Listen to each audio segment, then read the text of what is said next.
Morning, Adab, Namaskar, Sat Sri Akal to everyone for class 10th students. There today I am. This is last that part of our second prose an excellent father. तो कल हमने excellent father पढ़ा था. आज हम उसके exercise उसका जो आगे जितने भी क्वेश्चन आंसर हैं वो करेंगे. तो हमने कल जो एन एक्सलेंट फादर फॉर आप उसमें क्या क्या इंपॉर्टेंट चीज़ें पढ़ी, क्या पढ़ी कि दो हस्बैंड वाइफ है, मिस्टर बेनेट और Mrs Bennett. Mister Bennett Mrs Bennett जो है बड़ी एनॉक्शियस है कि बड़ी उसको जल्दी है कि वो अपनी एक लड़की की शादी जो है वहाँ पर नेदरफील्ड पार्क में जिस एक आदमी ने he had purchase that house in Netherfield Park. He is a man of rich fortune and she want to get marry one of her daughter with that person. She is very anxious to do that, but in the beginning of this prose, we find that her husband Mr. Bennet is not interested in her, and she vexes her or she teases her, she irritates her. It irritates her that he is vexing me, he is not taking me seriously. And even he said to her wife that she should not visit to Mr. Bingley, so that he might like her because she also looks very beautiful. And then Mr. Bennet said to her one of daughter that she should not cough. Who was a daughter?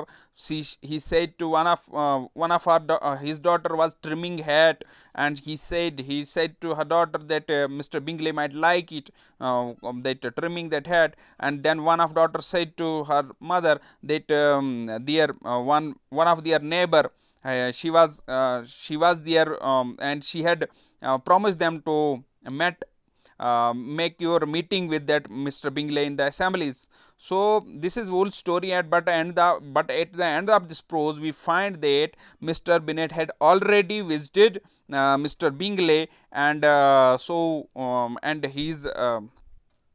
he had discussed him about the marriage of his daughter, and so they became very happy. And this when he went out, he goes out from that room, and she said to their daughter that you have an excellent father. So this is whole story. And her daughter was Lizzie, then it was Kitty, then it was Elizabeth. ठीक है, तो you have to remind that whole story about what was this story. तो then now we will move to our.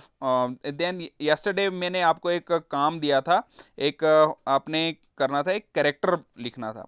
तो शायद आपने लिखा हो और कुछ लोगों ने सबमिट भी किया हो अपने टीचर्स के लिए. तो आज क्या मैं आपको काम देता हूँ, what does Mrs Bennet tells her husband. अपने हस्बैंड को क्या बोलती है, तो वही कहानी बोलती है. Netherfield Park is occupied by young bachelor large fortune named as Bingley. Mrs. Bennet feels jubilant over the message of his arrival, as the man is a bachelor and handsome, income of 4 or 5 thousand a year. Bachelor भी है, कुंवारा भी है, handsome भी है और अमीर भी है.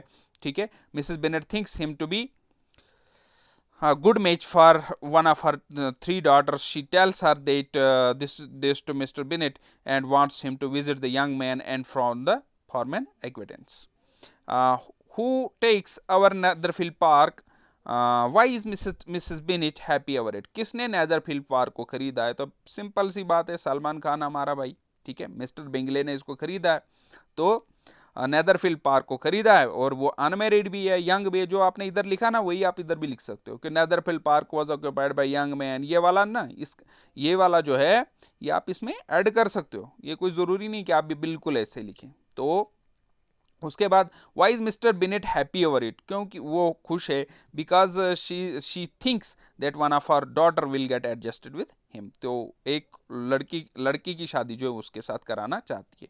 तो बड़ा इजी है, दोनों मतलब मैचिंग क्वेश्चन है. ठीक है, क्वेश्चन नंबर 3 है, why does Mrs Bennet insist on her husband to meet Mr Bingley. क्यों ये इंसिस्ट मतलब क्या होता है, जोर देती है, बड़ा उसको प्रेशराइज करती है कि मिस्टर बिंगले से मिलो. अरे भाई क्यों मिलो, तो वो तो बिल्कुल आसान है हमारे लिए कि वो क्यों बोलती है मिलने के लिए, कि वो शादी करना चाहती है एक लड़की की उसके साथ. ठीक है, Mrs beneath has 3 daughters, and all of them are of marriageable age. She is anxious to find good life partner, one of them. तो so she insisted her husband to meet Mr. Bingley. इतना भी अगर आप लिख देंगे तो काफ़ी है. ठीक है, you take delight in vexing me. You take delight in vexing me. तुम्हें मजा आता है मुझे तंग करने में, टीज करने में। ये किसने बोला था? तो किसने बोला था? मिसेस बिनेट ने। किसको बोला था? मिस्टर बिनेट में। You have no compassion on my poor nerves, तुम्हें मेरी पुअर नर्व्स पे कोई भी तरस नहीं आता है। तो किसने बोला था? मिसेस बिनेट ने। ठीक है, क्यों बोला था? क्योंकि मिस्टर बिनेट उसकी तरफ ज्यादा तवज्जो नहीं दे रहा था, और वो जब वो बोल रही थी कि जाओ जी मिलो मिलो मिलो मिलो बिंगले के साथ, तो ये बिंगले के साथ मिलने के लिए तैयार नहीं लग रहा था शुरुआत में।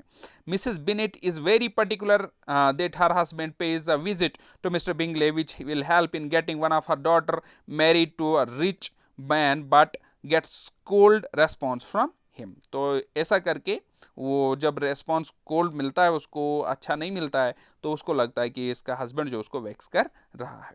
उसके बाद देख question number 5, Y does Mrs beneath think that Mrs long is, Mrs long क्या है? यानी उसको बोलती है कि क्योंकि वहां पर बोलती है ना कि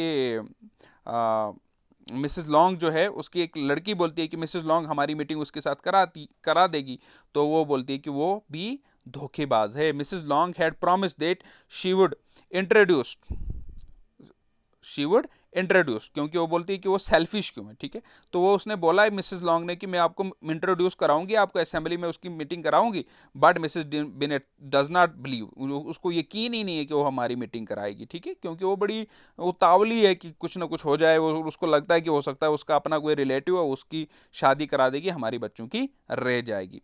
how does Mr Bennet react to the plan design by his wife, ये किसे रिएक्ट करता है? अपने जो अपनी वाइफ का डिज़ाइन प्लान होता है उसके ऊपर कैसे रिएक्ट करता है? तो अलग अलग तरीके से, जैसे one of their daughter married to the rich man, at the beginning of conversation he does not show willingness to meet him but flatters his wife, अपनी वाइफ को फ्लैटर करता है। ठीक है, and then the young man would be more please to see her than girls, he teases Lizzy while trimming hat and says I hope Mr Bingley will like it. तो अपनी एक लीजी लड़की को ऐसे वो टीज करता है, फिर वो अपनी दूसरी लड़की को बोलता है कि कफ आपको वो जब वो मम्मी बोलती है कि ये खांसी आ रही है, तो फिर वो मिस्टर बिनेट बोलता है कि उसको वो जानबूझ के वो खुशी से नहीं कर रही है। ठीक है, तो why does Mrs Bennet tell her girls that they have an excellent father, वो लास्ट में बोलती है लड़कियों को तुम्हारा पिताजी सबसे अच्छा, दुनिया का सबसे अच्छा पापा है। तो अच्छा पापा क्यों है? तो क्योंकि उसने उसके दिल की बात कर दी। क्या दिल की बात थी? क्योंकि वो उससे मिस्टर बिंगले से पहले ही मिल चुका था। After raising the volume of suspense and emotion, Mr Bennet finally comes up with a delightful surprise and breaking news लेके आया, और क्या बोला कि among the earliest of those who are already visited Mr Bingley, Mrs Bennet gets overjoyed. तो कि वो उनमें से एक था जो मिस्टर बिंगले से पहले ही मिला था, तो वो मिसेस बिनेट जो है बड़ी क्या बहुत खुश हो जाती है, और फिर वो चीख कर बोलती है what an excellent father you have girls. ठीक है, कल हमने एक करेक्टर किया था मिस्टर बेनेट का, और आज हम करेंगे मिसेस बेनेट का। तो सेम करेक्टर है, मतलब मिसेस बेनेट की भी वही 3 लड़कियां हैं, और शी इज़ मतलब वो थोड़ी शॉर्ट टेम्पर्ड है, और हमने क्या देखा कि वो बड़ी अनॉक्शियस है, she is very anxious to marry one of her daughter.